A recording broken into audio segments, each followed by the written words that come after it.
নমস্কার বন্ধুরা, জয়ার পাকশালাতে সবাইকে স্বাগত। আজকে শামলা চিংড়ি করে দেখাবো। রেসিপিটি পুরো দেখার অনুরোধ রইল। আসুন দেখে নেওয়া যাক এই শামলা চিংড়ি কিভাবে করছি এবং কি কি দিয়ে করছি। শামলা চিংড়ি করার জন্য আমি বাজার থেকে এই রকম 3 আটি শামলা কিনে নিয়ে এসেছি। প্রথমে শামলাটা কেটে নিয়ে নেব। খুবই ইজি শামলাটা কাটা। এইভাবে হাত দিয়ে জাস্ট একটু মচকে দিলেই শামলাটা ভেঙে যাবে। তার আঁচটা এইভাবে ছাড়িয়ে নিয়ে নিতে হবে।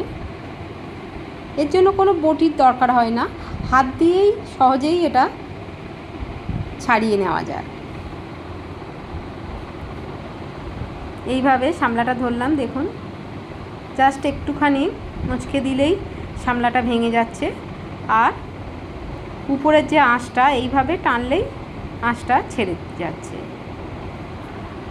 এইভাবে সমস্ত শামলাগুলো আমি কেটে নিয়েছি। কেটে ভালো করে ধুয়ে জল ঝারিয়ে নিয়েছি। এবারে একটা কড়াই বসিয়ে নিয়েছি। কড়াইটা গরম হলে গরম কড়াইতে শামলাটা দিয়ে দেব। শামলাটা এমনিই জল জল ভাব হয়। এটা দিয়ে এটা ঢাকা দিয়ে দেব যাতে এর যে জলটা সেটা শুকিয়ে যায়। এর সময় আমি একটা মশলা করে নেব। 1 চামচ কালো সর্ষে, 1 চামচ সাদা সর্ষে বা হলুদ সর্ষে, 2টো কাঁচা লঙ্কা আর 1/2 চামচেরও একটু কম নুন দিলাম। দিয়ে এটা খুব ভালো করে বেটে নেব। এটা আমি শিলে বেটে নিচ্ছি। শিলে বাটা মশলার টেস্ট খুবই সুন্দর হয়। আপনারা এটা মিক্সিতেও পেস্ট করতে পারেন। একদম স্মুথ পেস্ট করে নেব এটা।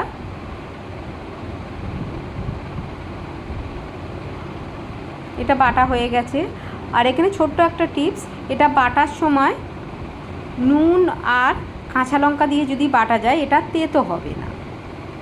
এদিকে জলটা একদম শুকিয়ে গেছে। আমি এবারে এটা নামিয়ে নেব। কড়াইটা পরিষ্কার করে এর মধ্যে সর্ষের তেল দিয়ে দিলাম। এটা অবশ্যই সর্ষের তেল দিয়ে করতে হবে। তেলটা খুব ভালো গরম হয়ে গেছে। আমি এর মধ্যে 150 গ্রাম মাঝারি সাইজের চিংড়ি কিনেছি, সেই চিংড়িটা দিয়ে দিলাম। চিংড়িটা একটু ভালো করে এপিট ওপিট লাল লাল করে ভেজে নেব। মিডিয়াম ফ্লেমে এটা ভেজে নেব। কখনোই এটা হাই ফ্লেমে দেওয়া যাবে না, তাহলে পোড়া পোড়া হয়ে যাবে। একদমই ভালো ভাজা হবে না, ভিতরটা কাঁচা থেকে যাবে। অত্যাধিক ভাজা যাবে না কিন্তু। দেখুন এই রকম ভাজতে হবে। আমি ভাজা হয়ে গেছে, আমি তুলে নিলাম। কড়াইতে বেশ কিছুটা তেল আছে, অনেকটাই। আমি একটা শুকনো লঙ্কা ফাটিয়ে দিলাম আর 1/2 চামচ কালো জিরা দিলাম। 6টা-7টা রসুন কুচো কুচো করে নিয়েছি, সেইটা দিয়ে দিলাম। রসুনটা খুব ভালো করে ভেজে নিতে হবে। দেখুন লাল লাল হয়ে গেছে। আমি এই সময় ভাপিয়ে রাখা শামলাটা দিয়ে দেব। শামলাটা দিয়ে খুব ভালো করে একটু কষিয়ে নেব। আপনারা যদি এটা গোটা গোটা রাখতে চান তাহলে এটা খুব বেশি নাড়াচাড়া করবেন না।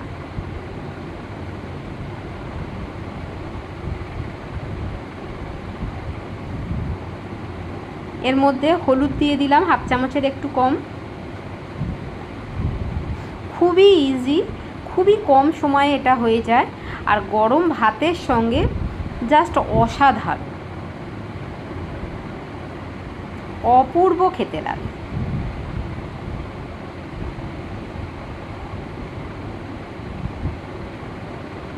এটা বেশ ভাজা ভাজা হয়ে গেছে।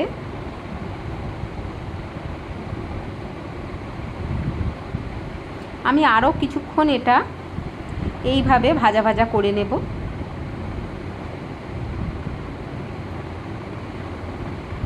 আপনারা এই সময়েও চিংড়িটা দিয়ে দিতে পারেন, কিন্তু আমি আরেকটু বেশি কষিয়ে নিতে চাইছি।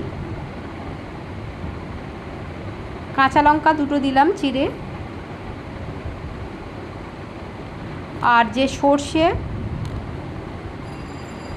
বেটে নিয়েছিলাম কাঁচা লঙ্কা নুন দিয়ে, সেইটা দিয়ে দিলাম। দিয়ে খুব ভালো করে মিক্সড করে নিতে হবে।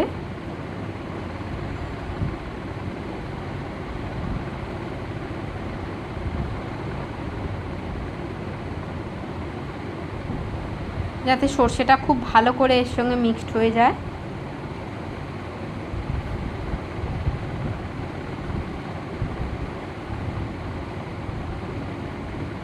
সর্ষেটা খুব সুন্দর এর সঙ্গে মিশে গেছে।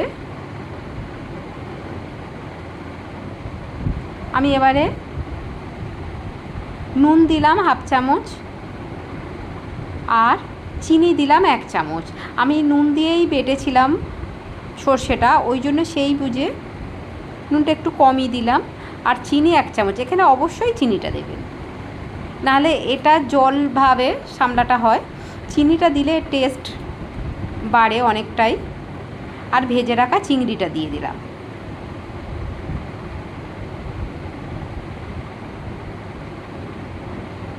আপনারা যদি গোটা গোটা এটা রাখতে চান তাহলে চিংড়িটা আর সর্ষেটা আরেকটু আগে দিয়ে দেবেন। আমার একটু ঘাঁটা ঘাঁটা ভালো লাগে। এটা হয়ে গেছে, নামিয়ে নেব। দেখুন প্লেটে সার্ভ করে নিচ্ছি। দেখতে তো ভীষণ সুন্দর লাগছে আর খেতে অসম্ভব সুন্দর, দারুণ বললেও কম হয়। গরম ভাতের সঙ্গে জাস্ট জমে যাবে।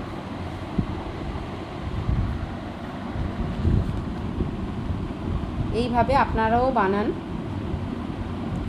কেমন লাগলো অবশ্যই কমেন্ট বক্সে জানান। আপনাদের কমেন্টের অপেক্ষায় রইলাম।